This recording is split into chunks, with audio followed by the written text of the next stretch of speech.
The definition for apocalypto is a new beginning or an unveiling. Unfortunately, to have a new beginning, something else has to end. And the Mayan Empire was one of the greatest civilizations in the history of the world.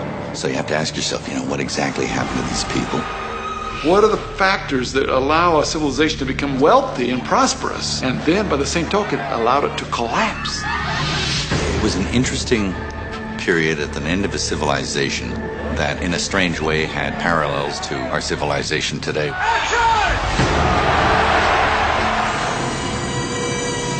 It's set in the last days of the Mayan Empire. It's a story of one man's heroic struggle to save his family. Jaguar Pot has a wife and a child, and his wife is expecting another child. One morning, Jaguar Pot's village is raided brutally, violently by an invading force, and we call the whole case. When their village was raided, he kind of put his family in a safe place from which they can't get out by themselves. So he was taken in captivity to be sacrificed to the gods. But there's a twist of fate. He escapes, and he's created a mortal enemy. So he's got to get back to his family before they perish, with 8 guys on his tail. Through this hardship, you see a change in Jaguar Pot. That's it. The motion picture itself is kinetic. It moves constantly.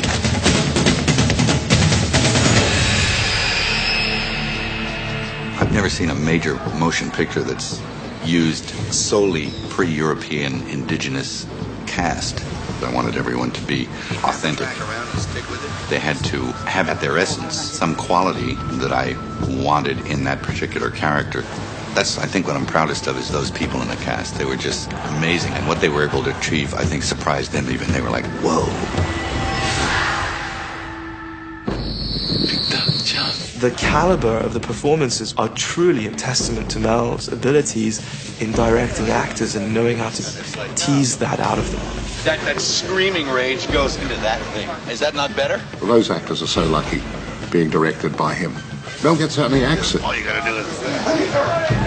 Mel would tell these actors, these extras, how to move and how to behave. You're remembering all the day's events. He has an instinct for things that are great.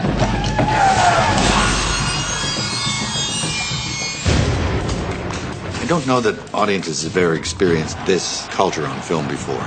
When you look at Apocalypto, you're looking at a time machine. It's a window into the past. There's so much of the story that we had to tell visually. You're building these sets outside for months and months. In the construction of the costumes, every single thing that you see in this movie is handmade.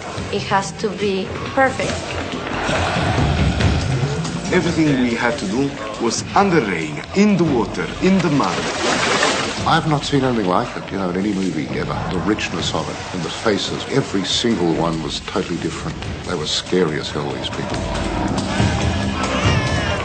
The makeup and the costumes and all that, they were just amazing. I was really proud of these guys.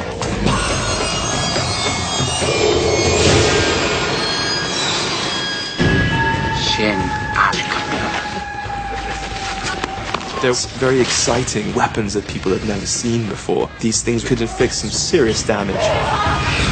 They used sacrificial knives. They could cut and slash to get inside a man's ribcage within seconds.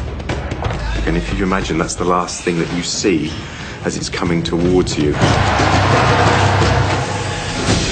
In this film, we ended up with a group of people who were physically very fit.